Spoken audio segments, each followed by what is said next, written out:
they would dispute any of this if they heard me say it, but yes, I think the small inner circle is true. Now, I think that's true for any president. It's very difficult for them to get outside the bubble, and Obama has tried harder than some of his predecessors and has at his disposal the internet for the first time. He's the first president to have a laptop that's wired in the Oval Office where he can go Google things, and apparently he does. And he'll read stuff outside that bubble. But in terms of who he relies on for advice and the people who even have just walk-in rates to the Oval Office, it's that small a group, and they're the people who've been with him since the beginning. And now, those three? It's Gibbs, Axelrod, Jarrett, and then Rahm, who is there for all of this as well. Now, there are some deputies who I know he really loves and listens to some. And then he's got his friends from childhood who, he spent 2 weeks in Hawaii with and who come out to visit a lot.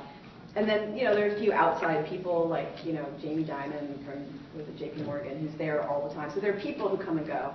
But it is that circle that spends all of their time with him. As for their fighting, though, it sounds to me, from the people I talk to, like it's more an awkward silence around the people who are supposedly fighting. I mean, they aren't coming to blows in the sit room or throwing things at each other, as has happened in previous White Houses.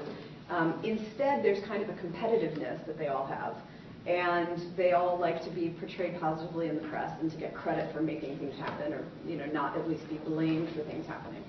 And so that competitiveness fed a lot of this sense that they're not getting along. But in fact, they get along okay. It's just kind of weird to be in the meetings now. If you listen to tales from you and others of the Obama campaign, in 2008, there was a much larger circle of people who were close to then Senator Obama, Pete Rouse, and you had a larger group with Jim Messina.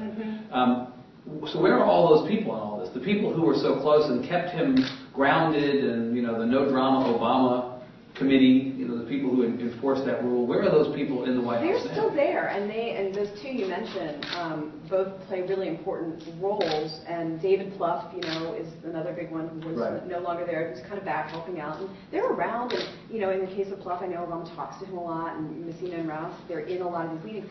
The difference is they have a lot to do now, and Messina he's been helping run his healthcare thing, and he puts out every fire that has to be put out. And so, he himself is a principal in a way and has to go to meetings on the Hill, and Rouse too. So I don't know that, and I suspect, although I don't know this for a fact, that it's more difficult to walk into the Oval Office and be like, hey, you're about to screw this up, than during a campaign when you just go to the front of the plane and be like, you should not repeat what you said in that last speech. And so, and not that the two of them were on the plane the full time during the campaign either, but I think it's more difficult for anybody to approach a president and say when things are about to go off the rails.